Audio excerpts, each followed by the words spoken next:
Thorrur municipal పీఠం దక్కించుకునే విషయంలో ఉత్కంఠ వీడలేదు. మున్సిపాలిటీ పరిధిలో పోలీసులు భారీగా మోహరించడంతో ఎక్కడ చూసినా కర్ఫ్యూను తలపించే వాతావరణం నెలకొంది. చైర్మన్, వైస్ చైర్మన్ ఎన్నిక ప్రక్రియ మరికొద్ది సేపట్లో ప్రారంభం కానుండగా ఇప్పటికే కాంగ్రెస్, బీఆర్ఎస్ కౌన్సిలర్లు తమ క్యాంపుల నుంచి మున్సిపల్ కార్యాలయానికి బయలుదేరారు. అయితే Warangal MP Kadiyam Kavya ex officio vote నమోదుపై బీఆర్ఎస్ తీవ్ర అభ్యంతరం వ్యక్తం చేస్తోంది. నిబంధనలకు విరుద్ధంగా ఓటు నమోదు చేశారంటూ ఎన్నికల అధికారికి లిఖితపూర్వక ఫిర్యాదు అందజేశారు. ఈ ఫిర్యాదుపై ఎన్నికల అధికారి తీసుకోబోయే నిర్ణయమే ఇప్పుడు చైర్మన్ పీఠం ఎవరికి దక్కుతుందనేది నిర్ణయించనుంది. స్వల్ప ఓట్ల తేడాతో రెండు పార్టీల మధ్య పోరు హోరాహోరీగా సాగుతోంది.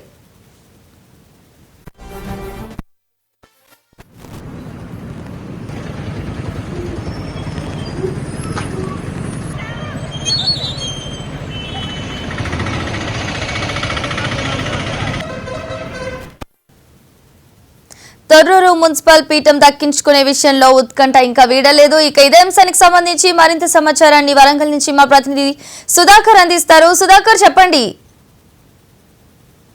ప్రస్తుతం మనం తొర్రూరు మున్సిపాలిటీ వద్ద ఉన్నాం. తొర్రూరు మున్సిపాలిటీ వద్ద పూర్తిగా ఒక యుద్ధ వాతావరణం నెలకొందని చెప్పొచ్చు. ఇటువైపు కాంగ్రెస్ పార్టీ కార్యకర్తలు, అదేవిధంగా అటువైపు బీఆర్ఎస్ కార్యకర్తలు మోహరించారు. మధ్యలో మనం చూడవచ్చు ఇది మున్సిపాలిటీ కార్యాలయం. ఈ మున్సిపాలిటీ కార్యాలయం లోపల బీఆర్ఎస్ కౌన్సిలర్లు అదేవిధంగా చూడవచ్చు. ప్రస్తుతం ఉద్రిక్త పరిస్థితిని మనం చూడవచ్చు. లోపలికి వచ్చిన ఒక అతని పైన కాంగ్రెస్ కార్యకర్తలు దాడి చేస్తున్న దృశ్యాలను మనం చూస్తున్నాం.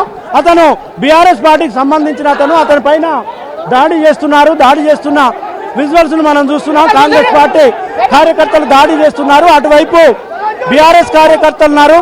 బీఆర్ఎస్ కార్యకర్తలు అదేవిధంగా కాంగ్రెస్ కార్యకర్తలు ఒకరిపైన ఒకరు దాడులు చేసుకుంటున్నారు. ప్రస్తుతం మనం చూడవచ్చు. ఇటువైపున ఒకవైపు కాంగ్రెస్ పార్టీకి సంబంధించిన కౌన్సిలర్లను తీసుకొని ఎమ్మెల్యే యశస్విని రెడ్డి ఏడుగురిని తీసుకొని లోపలికి వెళ్ళింది. అదేవిధంగా వరంగల్ ఎంపీ కడియం కావ్య లోపలికి వెళ్ళింది. దీంతో 9 మంది కాంగ్రెస్ వైపు అయ్యారు. అదేవిధంగా బీఆర్ఎస్ నుంచి గెలిచిన 9 మందిని తీసుకొని మాజీ మంత్రి ఎర్రబెల్లి దయాకర్ రావు లోపలికి వెళ్ళారు. లోపలికి వెళ్ళి ఎర్రబెల్లి దయాకర్ రావును బయటికి తీసుకొచ్చారు పోలీసులు. బయటికి తీసుకొస్తున్న క్రమంలోనే ఇక్కడ గొడవ జరిగింది. గొడవ ఇంతకింతకు పెద్దగా అవుతుంది. బీఆర్ఎస్ కాంగ్రెస్ పార్టీ కార్యకర్తల మధ్య తోపులాటలు, ధర్నాలు అదేవిధంగా అవుతుంది. ప్రస్తుతం దయాకర్ రావు ఇక్కడే ఉన్నారు. దయాకర్ రావు తన మద్దతుదారులు బీఆర్ఎస్ కార్యకర్తలతో కలిసి ఆయన ధర్నాలో పాల్గొంటున్నారు. దయాకర్ రావు చెప్తున్నారు, కాంగ్రెస్ పార్టీ కార్యకర్తలను పంపిస్తేనే మా వాళ్ళని తీసుకొని నేను బయటకు వెళ్తానంటున్నారు. దయాకర్ రావు ప్రస్తుతం ఇక్కడ ఉన్నారు. బీఆర్ఎస్ కార్యకర్తలందరూ కూడా ఇక్కడ ఆగ్రహంతో ఉన్నారు. పోలీసులు వీరిని కట్టడి చేయలేకపోతున్నారు. పోలీసులు చేసిన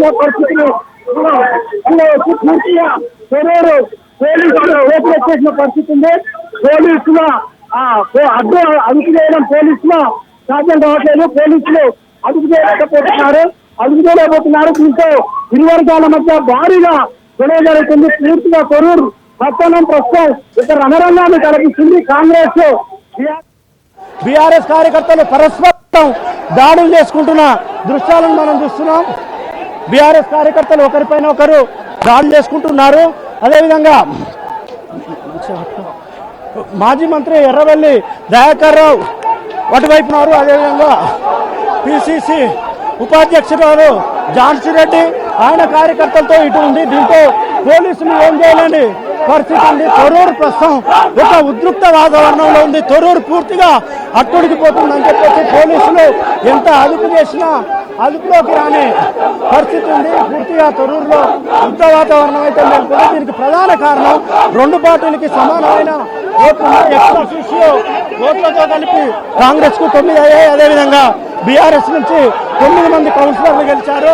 ఈ 9 మంది కౌన్సిలర్లు అదేవిధంగా ఆ 9 మంది కౌన్సిలర్లను కలిపి ఇక్కడ ఉద్రిక్త పరిస్థితి అయితే చెప్పండి.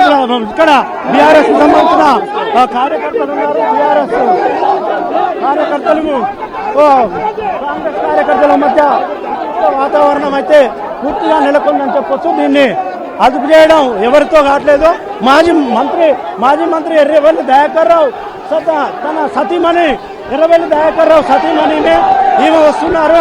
చూద్దాం ఈమె ఏం మాట్లాడతారు ఏంటో చూద్దాం. మేడం మీరు ఏం చెప్పాలి? పౌరసత్వం లేని ఝాన్సీ రెడ్డికి లోపలికి పోయే అవకాశం ఈ పోలీసు ఎట్లిచ్చింది?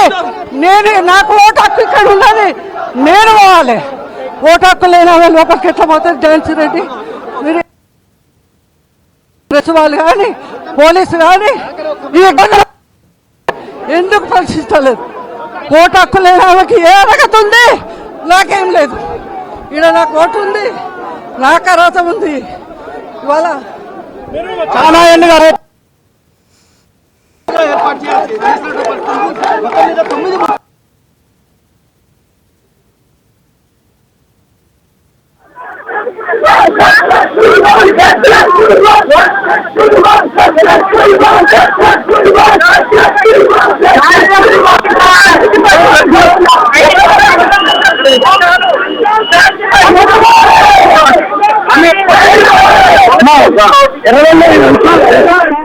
ఎర్రవెల్లి ఉషా దయాకర్ రావు సతీమణి చెప్తుంది కాంగ్రెస్ వాళ్ళు దౌర్జన్యాలు చేస్తున్నారు, ఝాన్సీ రెడ్డి బయటికి రావాలి, ఝాన్సీ రెడ్డి బయటికి వస్తేనే మేము బయటికి వెళ్తామంటూ ఉషా దయాకర్ రావు చెప్తున్నారు.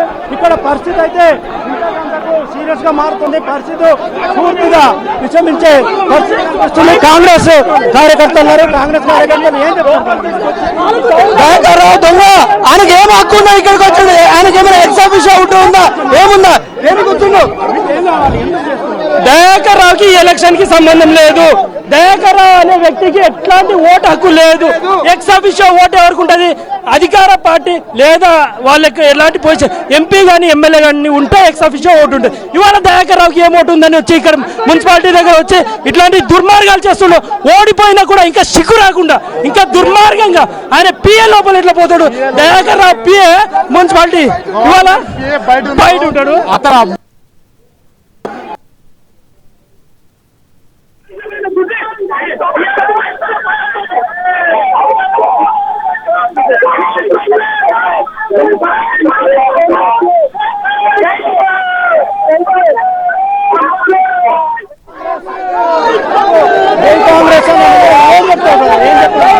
ఏం లేదు, మొత్తం ఇంకా నేను పాత మినిస్టర్ అనుకోనే మొత్తం ఓడిపోతాను తెలుసుకొని కూడా జనాలను తీసుకొచ్చి రెచ్చగొడుతుండు.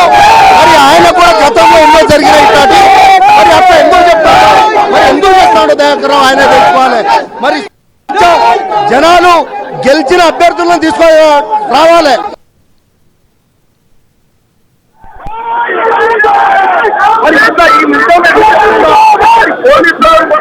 అది కాకుండా మరి ఎందుకు రెచ్చగొట్టి జనాలని తీసుకొచ్చిందో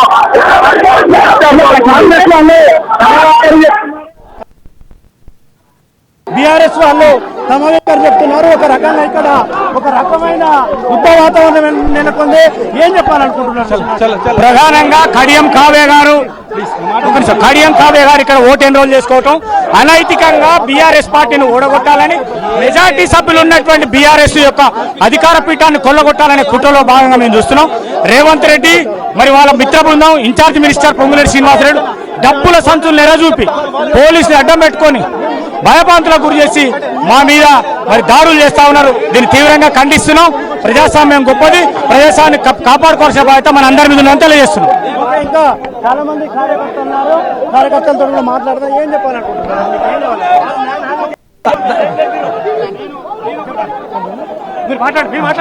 సార్ దయాకర్ రావు గారు ఎక్స్ఎమ్మెల్యే, ఆయన వయసు కూడా గౌరవం ఇవ్వకుండా తాడువాడు రాంబాబు అంట ఆయన మీరు చేయి చేసుకోవడానికి కూడా వచ్చాడు. ఇది ఎక్కడ పద్ధతి అండి? మేము గెలుస్తాము, 7 వాళ్ళు గెలుస్తారు.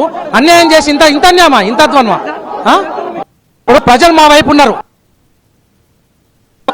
అదేం పద్ధతి అది? ఈ వివాదానికి ప్రధాన కారణంగా మనం చూడవచ్చు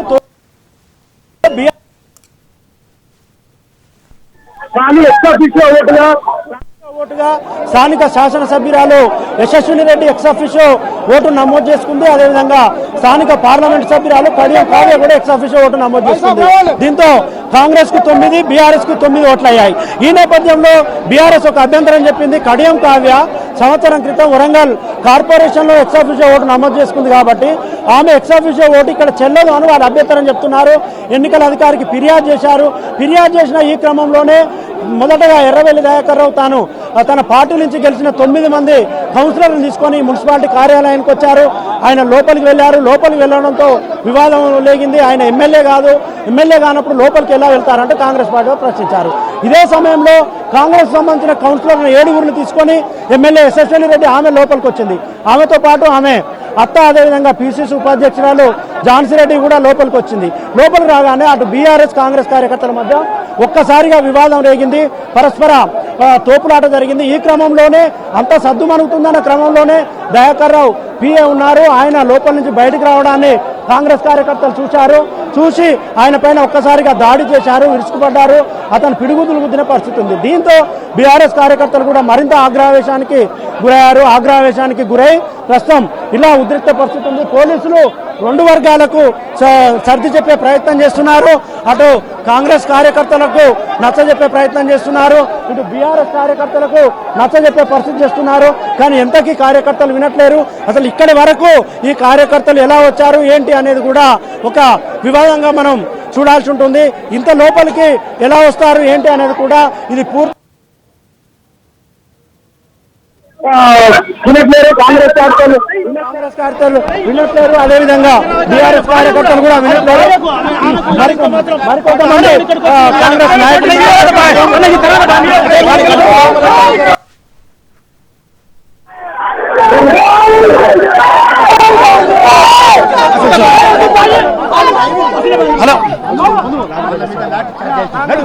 కార్యకర్తలు పక్కకు తీసుకెళ్లే ప్రయత్నం చేస్తున్నారు. కాంగ్రెస్ కార్యకర్తలందరూ కూడా ఆ పార్టీ నాయకులు సర్ది చెప్తున్నారు. ఇది ప్రస్తుతం మున్సిపాలిటీ కార్యాలయం.